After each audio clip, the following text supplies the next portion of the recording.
দীর্ঘদিন সংস্কার না করায় ভৈরব থেকে মেদিনীপুর সড়কটি বেহাল। সাদেকপুর শ্রীনগর শিমুলকান্দি ইউনিয়নের হাজারো মানুষের যাতায়াতের জন্য একটি মাত্র রাস্তা, যা এখন চলাচলের অনুপযোগী। রাস্তা দ্রুত সংস্কার করে সাধারণ মানুষের ভোগান্তি দূর করার দাবি ভুক্তভোগীদের।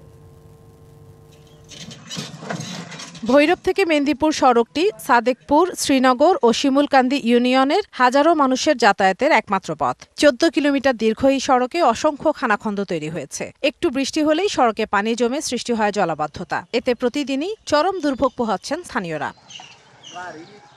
শুকনো মৌসুমে ধুলোবালির কারণে দেখা দেয় সর্দি কাশি। রাস্তার দুর্ভোগের কারণে সেবা নিতে সদর হাসপাতাল বা ক্লিনিকে নেওয়া সম্ভব হয় না সবসময়। হাসপাতালে নিতে গিয়ে রোগী আরো মুমূর্ষু হয়ে পড়েন।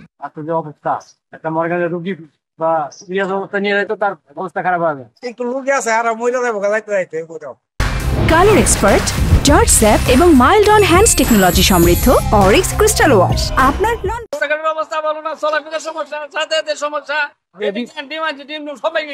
রাস্তা খারাপ থাকায় সচরাচর এই রাস্তায় যানবাহন চলে না, আর চললেও গাড়ির যন্ত্রাংশ নষ্ট হচ্ছে হরহামেশাই। এছাড়াও ভাঙা রাস্তায় যানবাহনের ধীরগতির কারণে ছিনতাইকারীর আক্রমণেরও শিকার হতে হয় যাতায়াতকারীদের। গাড়ি 6 মাস পর ইঞ্জিন ডাউন দেওয়ার লাগে, আমরা কই টাকা কামাই। এমএ যাইতো 10 বছর, আমরা 2 বছর যাইবো গাড়ি যেতে না, এই যে রাস্তার অবস্থা।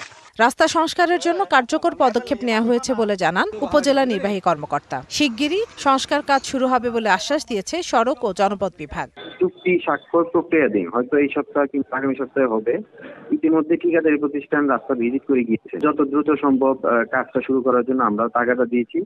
আশা করছি হয়তো এই সপ্তাহ অথবা আগামী সপ্তাহের মধ্যে হয়তো কার্যক্রম শুরু হবে। ঢাকা টু সিলেট যেটা ভৈরবের উপর দিয়ে গেছে, আবার ভৈরব টু কিশোরগঞ্জ যদি আমরা রাস্তা ধরি, সমানভাবে ইম্পর্টেন্ট রাস্তা হচ্ছে ভৈরব টু মেদিনীপুরের রাস্তা। এখানে প্রচুর জনগণের আসা যাওয়া হয়। এই প্রেক্ষাপটে আমি আমার জায়গা থেকে সর্বোচ্চ চেষ্টা করবো, এবং আপনারাও রোডসের হাইওয়ে যদি বিষয়টা অবগত করেন, তাহলে আমার মনে হয় আরো কার্যকর হবে।